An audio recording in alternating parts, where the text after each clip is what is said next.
C'est quoi encore l'enregistrement?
Bien, on peut commencer.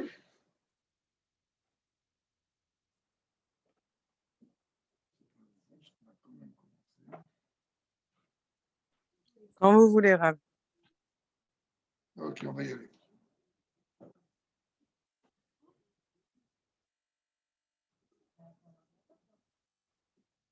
Donc,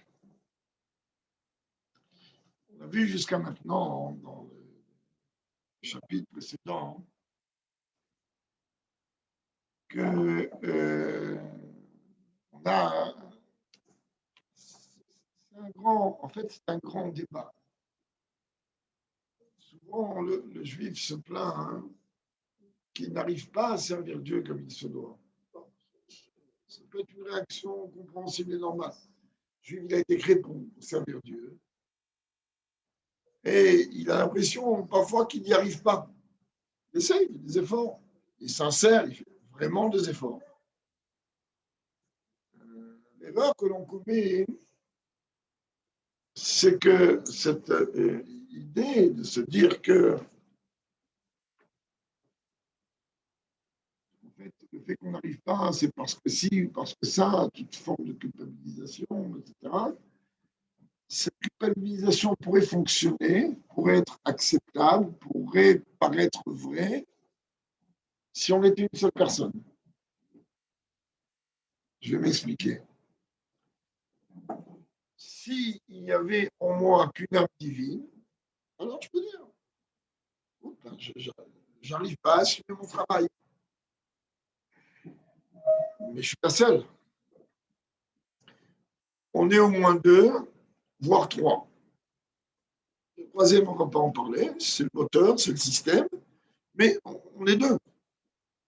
À partir du moment où on est deux, c'est ce qu'on a appris plus ou moins jusqu'à maintenant, il faut qu'on comprenne bien, comme il est rapporté au premier chapitre du Tanya, ben, chacun des deux, chacune des deux dimensions qu'il y a en moi ne va pas lâcher.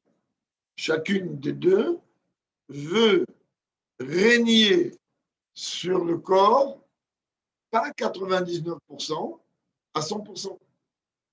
C'est-à-dire que d'un côté, il y a, comprendre, parce que c'est son but de descendre dans ce monde, l'âme divine qui veut régner à 100% sur le corps. D'un autre côté, il y a l'âme animale qui dit, ben moi, je suis venu avant toi, et donc je veux régner moi à 100% sur le corps. Voilà, l'âme animale, elle vient avant, parce que c'est ce qu'on appelle l'âme de vitalité, c'est-à-dire c'est elle qui donne la vie au corps. Dès qu'un bébé il naît, eh ben, il pousse un cri, ben, ok, bon, Rachel, il a envie, très bien, merveilleux. C'est l'âme animale qui rentre. L'âme divine commence à s'exprimer, comme on a parlé maintes fois, mais ça, on va très vite fermer le dossier pour commencer quand même le 8e chapitre. L'âme divine, chez un garçon, elle commence à s'exprimer à la Brit Mila, et elle a tout un parcours qui va durer 13 ans. Elle va s'exprimer d'une façon progressive pendant les 13 premières années de la vie d'un jeune homme. Et chez une fille, dès qu'elle est nommée, jusqu'à 12 ans et un jour. Donc, c'est un parcours. À partir de 13 ans et un jour chez un garçon et 12 ans et un jour chez une fille, va commencer le vrai combat. C'est-à-dire, mais qu'on comprenne bien, qu'il lève à Adam, Ram, Inobrav, la Torah elle dit que le corps de l'homme, le cœur de l'homme, il est mauvais, si on peut dire, depuis son plus jeune âge. C'est-à-dire que ce qui a permis au corps de vivre, c'est l'âme animale. Donc, on a constamment ce combat intérieur. Parfois, on l'entend en stéréo ou en quadriphonie. Parfois, on n'entend même pas. On se laisse entraîner à faire un peu beaucoup n'importe quoi. Donc, à partir du moment où on comprend que toute notre vie va être un challenge, toute notre vie, c'est un challenge. On a dit la semaine dernière, rappelez-vous, qu'un juif était rentré voir le rabbi et il lui a dit que lui, il n'en pouvait plus de toutes ces épreuves qu'il subissait. Il lui a dit, certains appellent épreuve, moi je préfère appeler ça challenge, des défis à surmonter. Ok, d'une façon concrète, ben, il va falloir se taper, comme on dit. Il va falloir surmonter, ok, mais si je regarde ça comme une épreuve, alors automatiquement je vais me démoraliser, ça va me briser, je ne vais rien faire. Si je regarde ça comme c'est réellement, c'est-à-dire comme un défi, ok, c'est pas grave, je suis tombé, je vais me relever. C'est un défi. Demandez aux enfants quand ils jouent à l'ordinateur. Ils ont des jeux dans lesquels ils doivent passer plusieurs stades. Quand ils voient qu'ils n'arrivent pas, ils recommencent, ils n'arrêtent pas. On est obligé de les sortir. Ça fait 10 heures que devant le... Mais attends, maman, j'ai pas fini le round numéro 3. Et ce n'est pas seulement pour eux un plaisir, c'est un ultra plaisir, mais je vais y arriver. On peut comprendre ça. Hein. Des enfants, ben chez nous aussi, on doit comprendre ça. Chez nous aussi, on doit comprendre que ce que le Yetzer Hara veut nous laisser voir comme une épreuve, on doit comprendre que c'est un défi. Et là, la vision, elle est tout autre. C'est exactement, j'ai évité de m'étaler parce que c'est un sujet où on pourrait parler des heures, c'est exactement la même différence qu'il y a entre tristesse et amertume. Ça paraît pareil. Si je suis triste, comme on dit chez moi en russe, j'ai la rama, j'ai la rasra, et les larmes, elles coulent. Okay. Si je suis amer, c'est quoi? Kiff, kiff, c'est pareil. C'est pas pareil du tout. La tristesse est totalement à bannir dans le judaïsme. Elle ne doit pas exister. D'ailleurs, il va en parler. Un peu plus loin, il va venir nous dire, mais comment tu peux venir me dire que la tristesse, elle est à bannir? Voilà, je comprends bien. Il veut dire que ça, c'est des chapitres qu'on verra beaucoup plus loin. Juste un écouda, c'est quoi la différence entre ce que je suis atteint de tristesse ou atteint d'amertume? La différence, c'est les deux mondes. La tristesse, elle m'amarche plus rien. L'amertume, si je suis conscient que ce goût-là dans la bouche, il est amer, je vais taper sur la table et dire, mais quoi? Je crois que je vais me faire avoir toute la vie. Allez, je vais me lever et je vais me battre. Donc l'amertume, en vérité, c'est une prise de conscience d'une erreur que j'ai pu commettre, mais avec un moteur propulseur pour me pousser à aller combattre. La tristesse, c'est fini. On me ramasse à la petite cuillère, on fait de moi ce qu'on veut. C'est pour ça que la tristesse est totalement à bannir. Donc, jusqu'à maintenant, on est venu nous dire, comprends bien que les deux personnages qui sont toi-même, qui est en toi, chacun il va lutter pour son gagne-pain, entre guillemets. Et donc, des fois, tu vas être tenté à certaines choses, et d'autres fois, tenté encore à autre chose. Ok, les fois où tu as réussi à gagner, tu as gagné. Les fois où tu as réussi à perdre, relève-toi. Relève-toi et remets-toi en route. Dans le chapitre 7, il est venu nous donner une différence qu'il y a dans l'intention de l'action. Il est venu me dire, tu sais, si tu as mangé de la viande grasse, boire du vin vieux et kiffer ta vie, comme on dit, en gros, mais c'est uniquement pour ton plaisir personnel, sache que tu as fait une catastrophe. Alors que si tu as fait exactement la même chose, la même viande que tu as mangé, le même vin que tu as bu, le même kiff que tu as eu, mais avec l'intention de servir Dieu, tu as élevé les choses au plus haut niveau. Donc, vous voyez bien que des fois, c'est un petit rien du tout. L'intention. Alors, le seul qui connaît réellement l'intention, c'est le patron des patrons, celui qui lit nos pensées. Il sait très bien que si j'ai accompli cette chose-là, j'avais l'intention de. Lui, il connaît mon intention.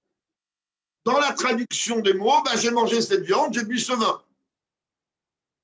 Les gens qui y a autour, ils vont me voir manger cette viande et boire le vin. Et Dieu, il sait, si j'ai mangé cette viande et bu ce vin, pour prendre l'exemple du Tania, je répète, pour une intention tout à fait propre, sainte, d'élever cette chose-là et de me renforcer pour le service de Dieu, ou si j'ai pris cette chose-là en vérité, pour mon plaisir personnel.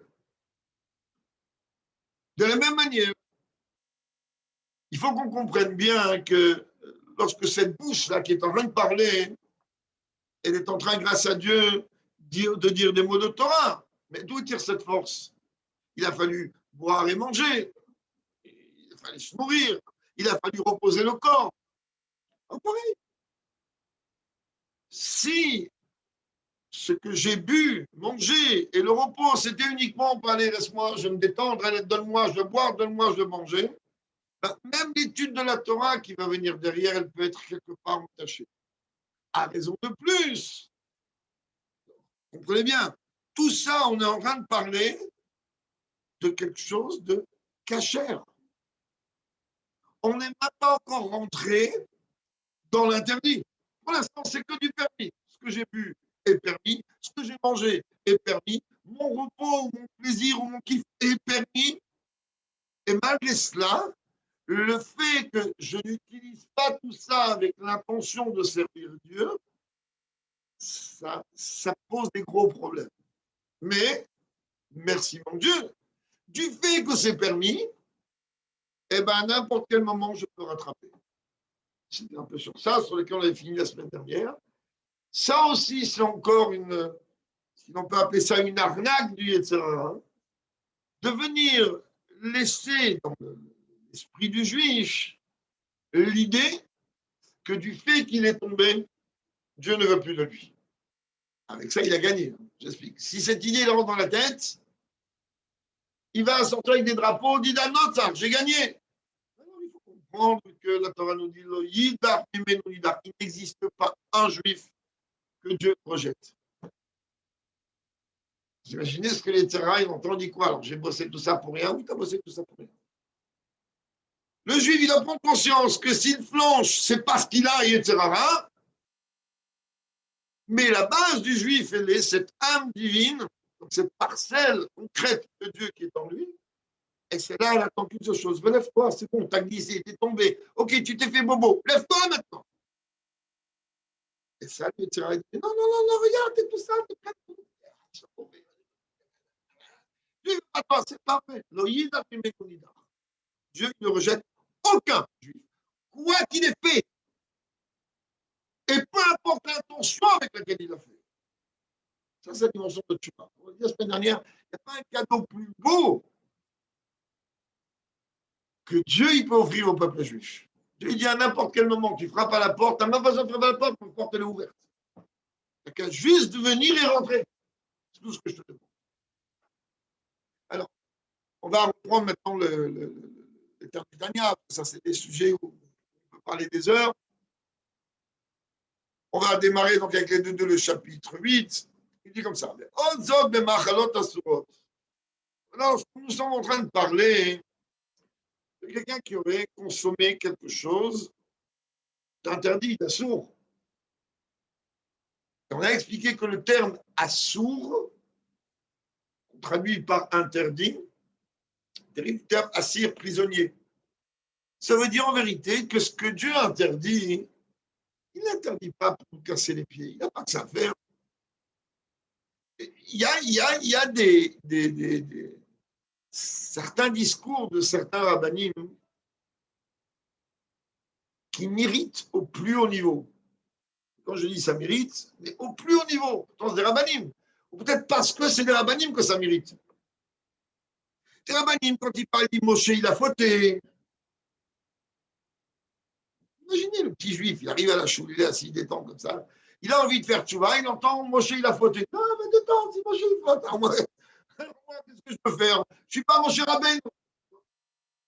Ou, pire encore, le rabbinim qui dit ah, celui-là qui a fait ça, on va le prendre par les sourcils, on va lui casser les dents, c'est marqué dans la Gada, arrêtez de véhiculer une image du bon Dieu comme quelqu'un qui n'a rien d'autre à faire dans sa vie que se promener avec une batte de baseball et taper sur le peuple juif. Il faut arrêter. Dieu, il est bonté par excellence. Alors, ça ne dit pas que tu m'interdis. Laisse-moi, j'avais kiffé une côte de porc. Qu'est-ce qu'il y a? Ah, bah, pourquoi tu m'interdis? Pourquoi tu m'interdis cette chose, cette poisson? Pourquoi tu m'interdis cette relation? Pourquoi tu m'embêtes avec tout ça? Laisse-moi. Je suis dans ce monde. Laisse-moi faire ce que je veux. Alors, je dis, mais tu n'as pas compris le mot interdit. Analyse-le. En hébreu, chaque langage est très précis. Assour, milachon assir, milachon kashour. On a vu auparavant qu'il y a dans les forces négatives 4 catégories, en fait, 2 catégories principales. Il y a ce que l'on appelle shlosh lipot atmeot, c'est-à-dire il y a ce que l'on appelle des forces totalement négatives pour lesquelles l'homme n'a pas pour l'instant la capacité de les élever.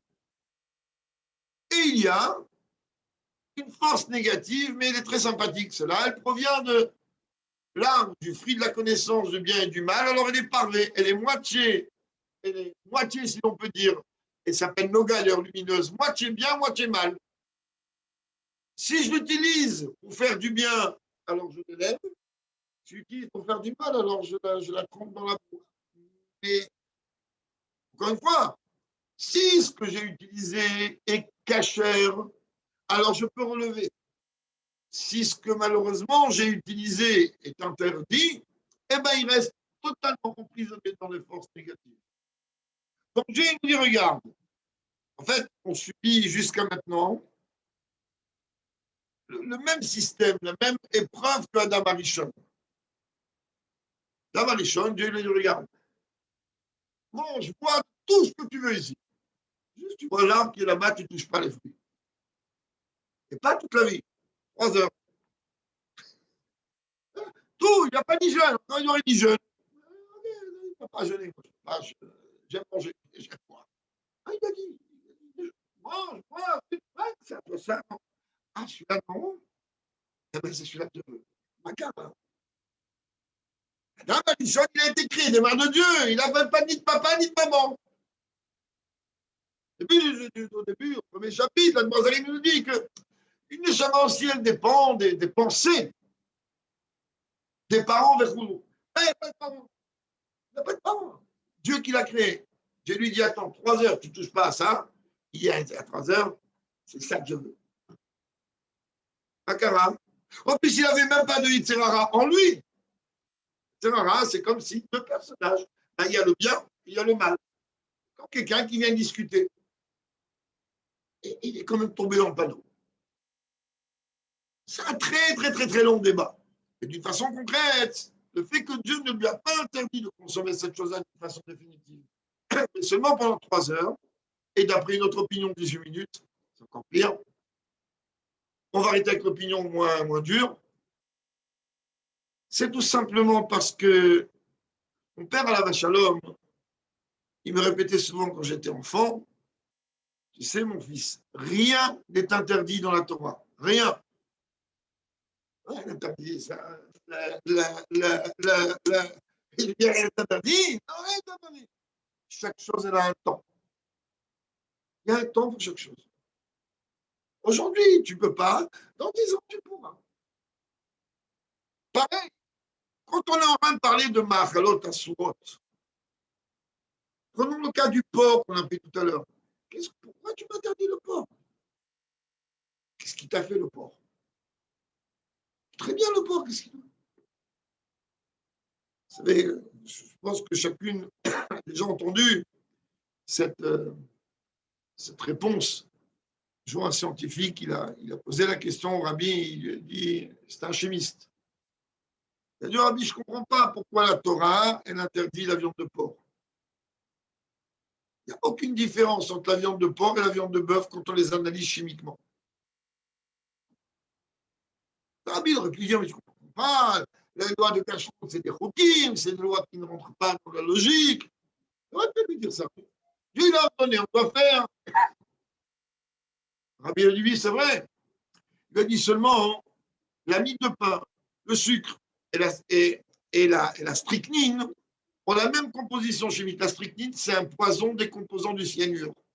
Le rabbi lui a dit, vous prenez une mie de pain ou du sucre, au pire, vous allez prendre quelques grammes en plus dans le corps. Vous prenez une goutte de strychnine, il n'y a plus personne.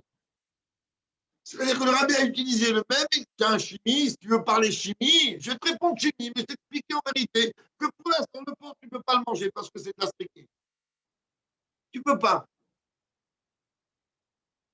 Seulement sachez, ce que vous savez déjà, dès que la Géoula va immédiatement intervenir en espérant aujourd'hui même, c'est un jour tout à fait propice pour ça, et bien, l'un des premiers interdits au niveau de la consommation qui va retrouver sa place, c'est le porc. D'ailleurs, son nom se dit Khazir. Khazir, c'est le même de l'Erzor. C'est le premier qui va revenir. Et pourquoi le premier? Ça manque encore des animaux pas cachés qu'on aurait pu manger. Bakara, celui-là. Parce que celui-là, il a en fait un système pour ruminer, mais il ne rumine pas. Alors, il y a un sabot fondu, c'est clair. Il a un système pour ruminer, mais il ne rumine pas. Donc, chez lui, c'est un petit switch qu'il va falloir faire. D'une façon concrète, tout ce que Dieu nous a interdit, en vérité, c'est que nous n'avons pas du tout les outils pour élever, transformer ou changer. Shabbat, pour prendre le cas d'Adam Arishon, eh ben, il y a des forces tout à fait particulières qui sont données. Et là, on peut tout changer, tout élever, tout Shabbat, tout s'élève. Et Mashiach, c'est le millénaire shabbatique, c'est pareil. Donc, aujourd'hui, Dieu dit, écoutez, les outils pour élever, transformer ce que je vous interdis, vous ne les avez pas. Vous les aurez au moment de Mashiach. Donc, en attendant, ça devient interdit. C'est-à-dire, en attendant, tu n'as pas les outils. Vous imaginez quelqu'un qui veut réparer une montre Rolex avec un marteau? Non, il faut des outils de précision. Tu n'as pas les outils aujourd'hui. Tu ne les as pas, pourquoi? Parce que j'attends que par ton comportement pendant tout le temps du galop, tu les fabriques toi-même, ces outils. C'est ce que le Tanya va dire au chapitre 36-37. Il va nous dire comprendre que toutes les dimensions de Géoula dépendent de notre travail pendant le Galout. Ou pour prendre un exemple encore plus concret, c'est exactement comme si on a nous dire, tu sais, pendant la Géoula, on verra Dieu. Ça, c'est pas con. On va nous dire, on nous dit, je verrai Dieu, super, merveilleux. Oui, mais attends, je t'explique une chose. Si j'enlève les lunettes, bon, Hachem, je vois qu'il y a des gens ici, mais si je ne vous connaissais pas un peu, je ne saurais même pas qui est là. Alors, pendant le Galout, c'est la fabrication des lunettes. On fabrique la paire de lunettes. On fabrique la paire de lunettes de manière qu'au moment de la Géoula, on pourra voir les choses d'une façon claire, nette et précise. Donc, tout le travail d'aujourd'hui, et surtout pendant les dernières secondes du Galout, alors, en vérité, il est toute la préparation de manière à pouvoir profiter chaque instant de la dimension de la Géoula. Alors, il nous dit ici, concernant si quelqu'un a consommé de la nourriture interdite, car Nikraim et Chamisso, et qui sont appelés donc Assour, Leshem Shamaim, Lavod Hashem, Bekoach Achilaï, un exemple très complexe. Il prend le cas de quelqu'un. C'est arrivé chez une personne cette semaine, la semaine dernière, qui m'appelle, il me dit que bon, il s'est trouvé dans un endroit, il se l'arrête, il n'y avait rien à manger, j'en ai quoi. Et on est venu lui dire qu'on peut te donner un poisson au grill. Et ils lui ont dit que c'était un poisson, je ne sais pas quoi, ils lui ont donné un poisson taref. Il a su quand après qu'il a mangé. C'est le cas que Tania a demandé aujourd'hui. Il va falloir prendre quelqu'un que lui, il a consommé quelque chose de taref, d'interdit, de assour, sans savoir. C'est pas. Et il a mangé vraiment avec une bonne intention. C'est là, il prend un cas totalement contraire. On ne devrait pas dire fais attention à ton intention et quand tu manges caché, fais attention et pas être pour ça de Dieu. Là, il dit maintenant, prends le cas de quelqu'un qui a mangé par inadvertance quelque chose d'interdit. Et quand il a mangé, il avait l'intention, je mange pourquoi? Parce que dans une demi-heure, j'ai un cours, je ne veux pas avoir le ventre qui gargouille. Je veux pouvoir étudier, prier convenablement. Vegam, parle, vasachen. Et c'est pas seulement qu'il avait l'intention. Il a fait comme ça. Et Karav, et Itpalel, et Koach Achilaï. Après qu'il a mangé pour Hachem, le ventre, il est rempli, c'est assis, il a étudié, il n'a pas faim, il n'a pas soif, il a prié. Mais qu'est-ce qui se passe? Il a mangé taref. C'est dans son sang, dans ses veines, ça devient de la chair. Comment ça marche? Ein achayut sheba ola umitlabeshet betevot haTorah v'atfilah kmo eter. Eh bien, toute la vitalité qu'il y avait,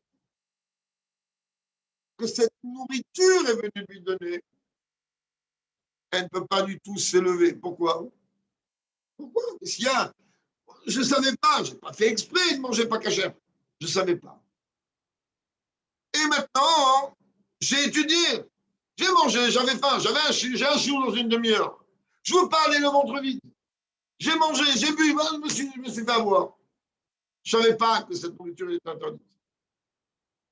Et pourtant, avec quelle force j'ai réussi à étudier, à prier tranquillement avec cette nourriture-là. Et on me dit, mais malgré tout, il n'y a pas de possibilité d'élever la vitalité que cette nourriture m'a donnée. Pourquoi?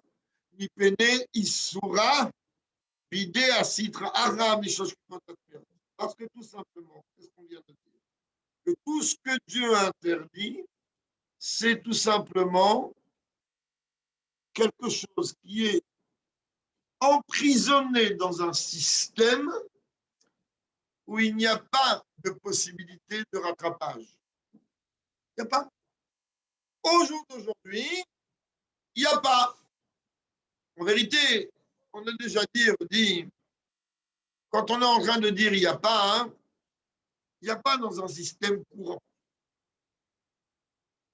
Ça veut dire quoi, il n'y a pas dans un système courant? Ça veut dire que, on vient de dire il y a quelques instants que la tchouva, elle est capable de tout rattraper, de tout réparer. Ça faut arriver à un niveau de tchouva extrêmement grand, mais au moment même où j'étudie, si je préserve les forces que j'ai pour étudier, je les ai pris à travers cette nourriture ou cette boisson qui est interdite, la vitalité de cette boisson, elle ne va pas pouvoir se lever. Mais ça va plus loin, même les interdits nous disent Filouhou, Issour, des Rabanan. Vous savez qu'il y a les interdits de la Torah. Chez nous, il n'y a strictement aucune différence entre les interdits de la Torah et les interdits des Rachamim. Vous allez dire pourquoi les interdits des Rachamim? À l'époque du Beit HaMikdash, alors il est clair et net que lorsque quelqu'un, à cette époque-là, on paye nos factures tout de suite. Aujourd'hui, on nous laisse des délais. Et à l'époque, les factures étaient payées immédiatement. Et il y avait effectivement une différence de barème de pénalisation si c'était un interdit que les maîtres avaient fixé ou si c'était un interdit de la Torah. Quelle différence entre un interdit des maîtres et un interdit de la Torah pour l'époque? Les maîtres sont venus apporter, non pas rajouter, car il est interdit de rajouter la moindre chose dans la Torah, même si on est le plus grand des maîtres. Mais étant donné que la Torah est venue nous dire, tu sais, Ta'asu mishmeret al mishmarti. La Torah est une Torah protectrice. Elle vient protéger le juif toutes les folies de ce monde. Mais maintenant, les caractères, on le voit, on est rentré dans Rambam et Chodéot déjà, les caractères et les visions des êtres humains sont différentes les uns des autres. Il y a des gens qui sont faibles, des gens qui sont forts, il y a des gens qui sont sensibles, des gens qui sont totalement insensibles. Alors, chez certains, ben, il y a besoin de se rajouter une barrière. Parce que si tu nous dis, écoute, c'est pas grave, reste ici au bord du balcon, et puis il a le vertige, c'est pas bon, on va faire. On va dire, recule-toi de 2 mètres, on va remettre encore une barrière 2 mètres avant. Mais comme ça, au moins, tu n'auras pas le vertige, de 2, tu ne vas pas tomber. Et donc, ce qu'ont fait les Rachamim, ils ont effectivement institué des barrières protectrices. Et c'est la Torah qui a demandé, ce n'est pas une invention des Rachamim. Mais à l'époque du Beit HaMikdash, quelqu'un qui aurait enfreint, peu importe, par inadvertance ou volontairement, une faute que les maîtres auraient instituée, la conséquence aurait été légèrement différente par rapport à un interdit de la Torah. Mais en vérité, chez nous, on pourrait se dire, alors, les interdits des Rachamim, ce n'est pas si grave que ça. Or, on nous dit, Chamourim, divrei sofrim, yotam divrei Torah.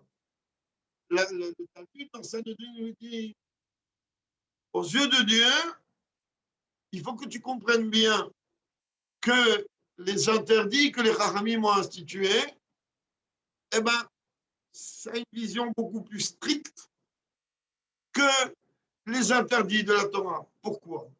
Parce que les Rachamim, en vérité, ce qu'ils ont fait, qu'on vient de dire, c'est une protection de manière à ce que l'on ne glisse pas. Et à partir de là, automatiquement, quand on donne à quelqu'un un outil de protection et qu'il ne l'utilise pas, automatiquement, c'est beaucoup plus grave que quelqu'un qui n'a pas cet outil de protection. Mais la reine, c'est la raison pour laquelle, Gam Hayetzer Hara avec Koach Hamitaveh, Barim Asurim, Shem Meshidim Nechaim. Alors, il dit ici, il y a 2 formes de Yetzer Hara. Il y a un Yetzer Hara qui vient de ce qu'on appelle un démon qui est goy, et il y a un Yetzer Hara qui vient d'un démon qui est juif. Un démon juif, ça veut dire quoi?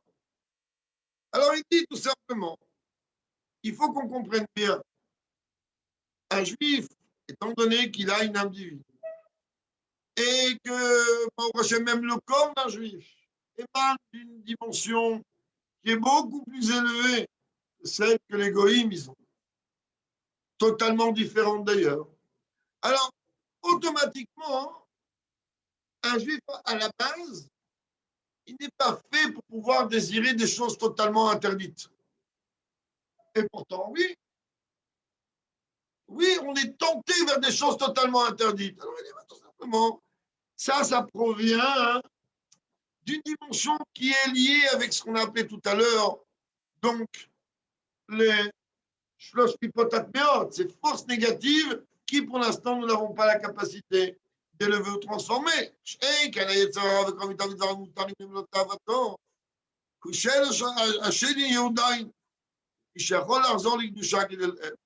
Il dit tout simplement, on a deux formes de Yetzirah. On a un Yetzirah qui va me pousser à désirer des choses permises, mais pour mon intérêt propre. On a vu que ça aussi, c'est négatif. Mais on a aussi un Yetzirah qui va me pousser à désirer des choses totalement interdites. La différence des deux, c'est quoi? On l'a expliqué plus haut. Et la différence des deux, elle est que dans le cas où j'ai cédé à mon Yetzirah pour des choses permises, eh ben, je peux rattraper à n'importe quel moment de la vie. Dans le cas où j'ai cédé à mon Yetzirah pour des choses totalement interdites, alors là, c'est un travail infiniment plus grand, car cela nécessite une tchouva d'une grandeur tout à fait particulière que pas toujours on est capable d'atteindre. Dans le premier cas, une tchouva qu'on va appeler entre guillemets classique, ça va passer. Dans le deuxième cas, une tchouva classique, elle ne va pas réellement passer. L'un des premiers mots que j'ai entendus dans ma vie, chassidoute, les 4 ans et quelques, c'était à Tunis, à Nissan Pinson, à la Machalom. Et d'ailleurs, lors d'une des Askarot, il y avait ses enfants qui étaient là, et Yerushalayim, c'était un Motzei Shabbat, j'ai raconté, j'avais 4 ans et demi. Et mon grand frère il me dit, viens, on va aller sur Nissan, on va aller à un chiot. 4 ans et demi. Chiot de racine de 4 ans et demi. Oh, on va déjà avec toi. Et je le revois encore à la Shalom, cet exemple, il est là, il a plus de 50 ans, il est là. Il a dit, vous savez, lorsqu'une barre de fer est tordue du mauvais côté et qu'on veut la redresser, la mettre droite, pas la redresser comme ça. Il faut d'abord la mettre complètement de l'autre côté et ensuite équilibrer. C'est resté gravé à déroser. C'est-à-dire que si ce que l'on a commis est quelque chose en vérité qui est lié avec un interdit, mais à travers quelque chose de permis, ok, bon, on va nettoyer, gamin. Si ce qu'on a commis est complètement de l'autre côté, donc la tchouba, elle ne va pas être juste, je vais redresser. Tchouba, elle est qu'il faut que j'aille totalement de l'autre côté. Ça veut dire que si jusqu'à maintenant, j'avais l'habitude d'étudier 5 minutes, je vais étudier 10. Si jusqu'à maintenant, j'avais l'habitude de faire attention à tel ou tel écoutard, alors je vais être beaucoup plus prudent. Il est vrai que un davar omed bifne atchouba. Il n'y a rien qui se fait dans la tchouba. Rien. Personne ne peut venir s'opposer à la tchouba. Rien ni personne. Vous savez ce qu'on nous dit? On l'a vu récemment dans Tanya, dans le Chitat. Dans la Gemara Yoma, un traité de Talmud que ceux qui étudient le Daf Yomi étudient en ce moment, vers la fin de ce traité, on est en train de nous dire, et c'est rapporté dans le Tanya, les différentes fautes qu'un homme pourrait commettre.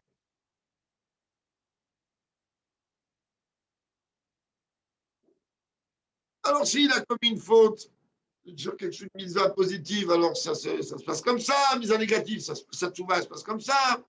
Une mise à beaucoup plus grave, alors ça se passe comme ça. On demande, mais comment ça va se passer si quelqu'un il dit Erta ve'ashuv. Je vais fauter aujourd'hui, je ferai tchouva après. Rappelez-vous ce qu'on a vu la dernière fois, hein,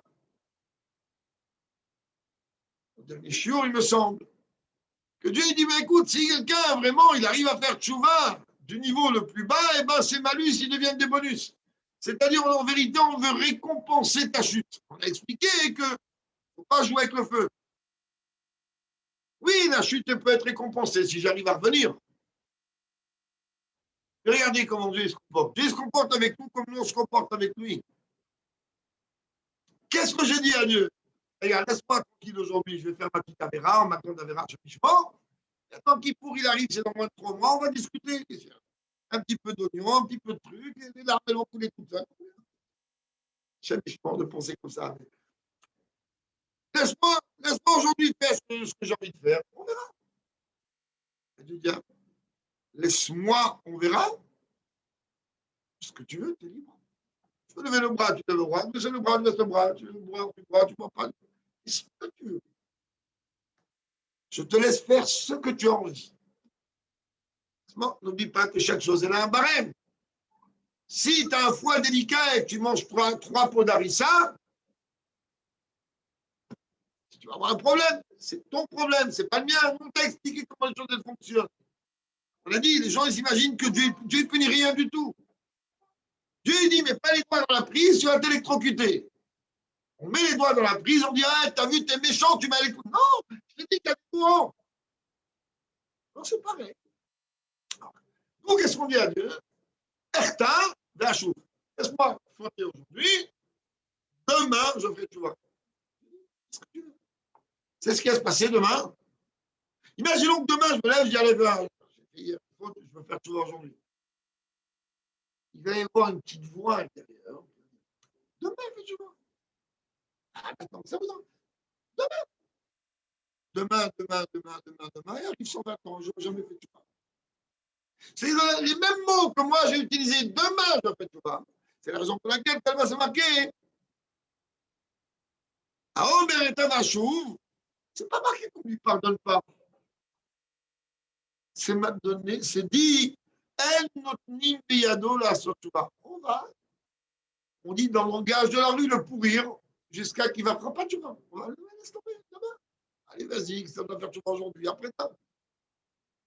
Avalim Nachash, hein? Mais s'il a dit non, il n'y a pas, c'est maintenant.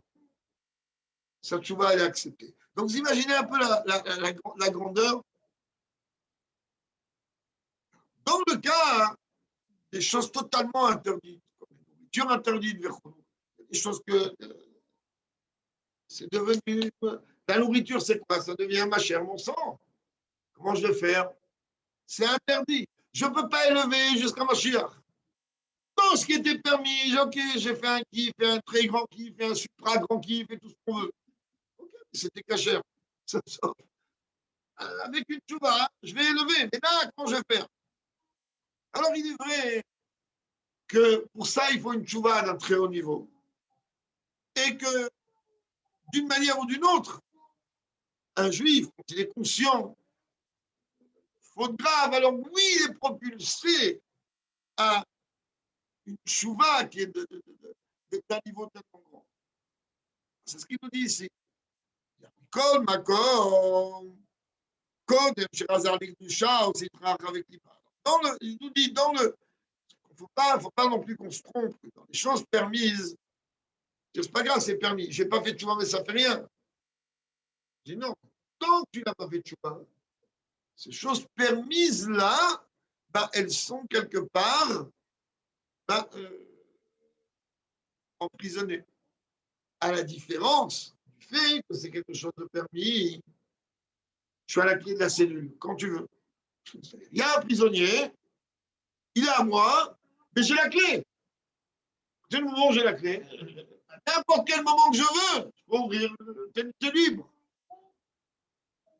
Réba dit, au moins une fois, si ce n'est pas plus, Mashiach, il se trouve derrière une porte. Il est en train de crier, ouvrez la porte. Chaque juif, il a la clé, il se trouve devant la porte, devant la serrure, et dit, mais il y a quelqu'un qui crie, je ne sais pas ce qu'il veut. C'est ça aujourd'hui, le galout. On a tous la clé pour permettre à Mashiach de rentrer. Tous. Il n'y a aucune personne qui n'a pas la clé. On voit combien le galout, il est kafoulum kroupal, il est doublement redoublé, il est épais.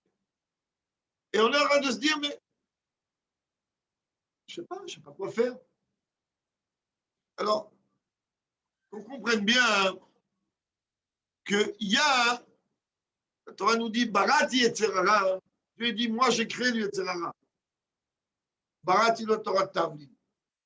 Mais je lui ai créé un antidote qui est la Torah, que la Torah est comme une épice. C'est quoi le rôle d'une épice?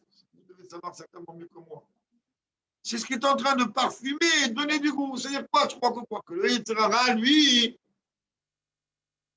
il va vaincre sur tous les fronts. Non. Le Yetzirara, si on veut qu'il ne va pas gagner, il y a un remède, qui est celui de l'étude de la Torah. C'est pour ça que lorsqu'un juif il va aller étudier, hein, pitom, il y a un rendez-vous qui lui tombe dessus. Pitom, la voiture ne veut pas démarrer. Pitom, il y a la femme ou le mari qui lui dit tiens, va faire ça, faire ça. Il y a 350 milliards de blocages pour que le juif ne va pas étudier. Il y a, on est arrivé à l'heure, ça s'arrêtera, mais ça, je peux juste raconter une écoute extrêmement intéressante. Il y a une fameuse sikha du rabbi qui est merveilleuse, très connue. Le rabbi développe et explique l'Haftara, le maftir de Shabbat pour la moitié de Pessah.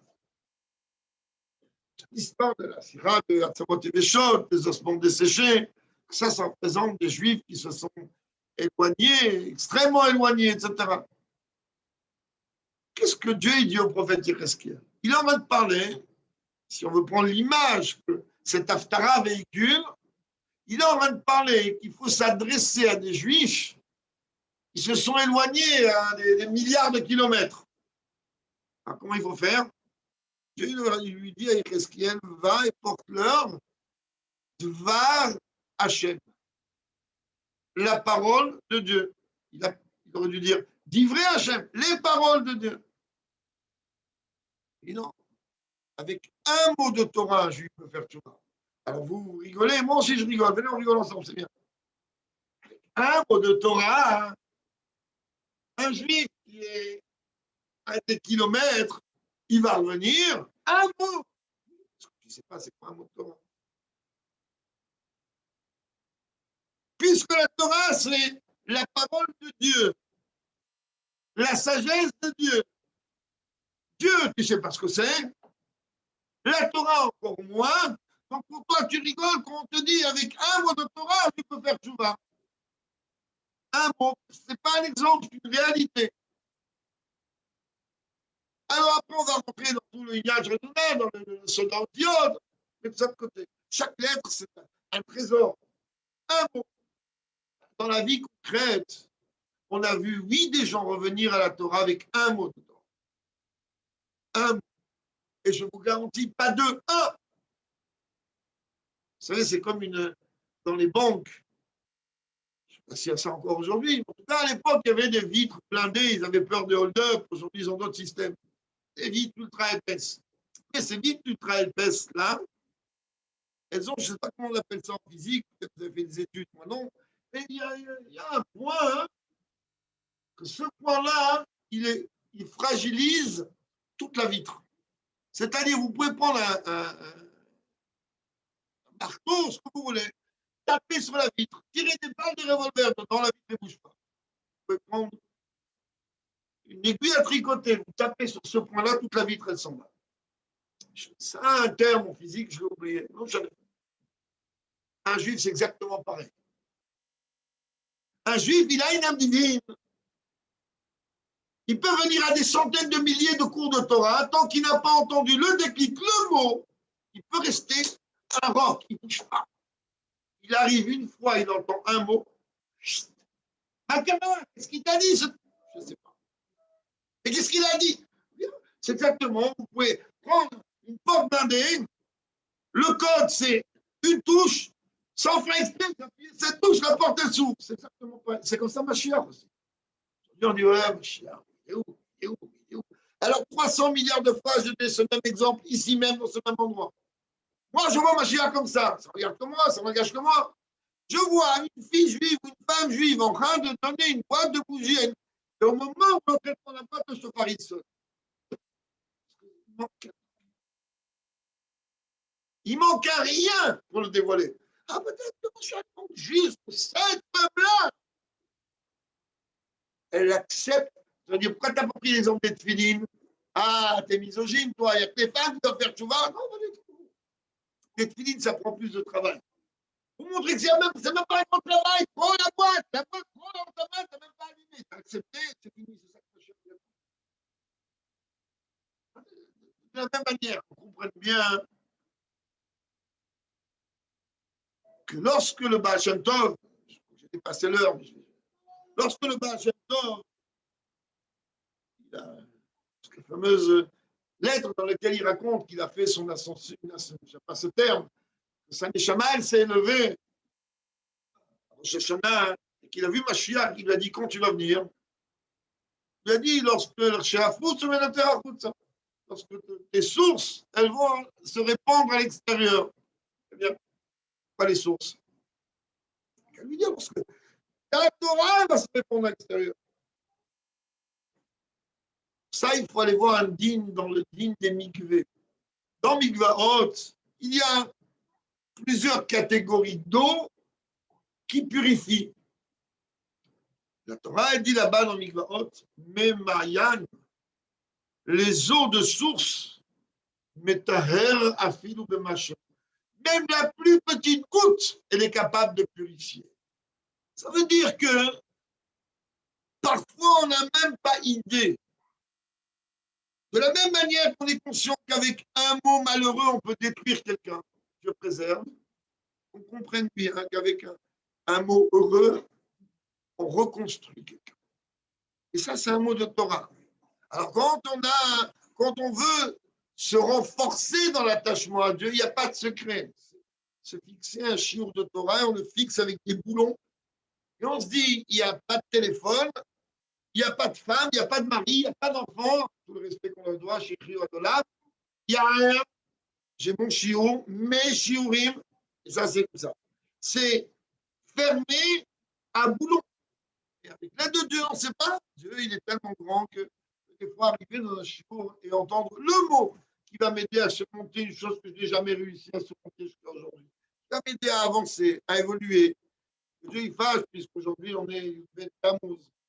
Et la date de naissance du rabbi précédent, en même temps, et qu'il est venu nous préciser. L'autre, il va. Ce n'est pas seulement lui qui a été libéré aujourd'hui, mais tout le peuple juif. Même celui, Bishem Israël même celui qui pense qu'il est juif, Nekuda, même lui, il est libéré aujourd'hui. Alors que Dieu il nous libère de tous nos soucis matériels et spirituels, dans tous les sens du terme, et lui, car nous amener la Géoula véritable et complète avec Mashiach.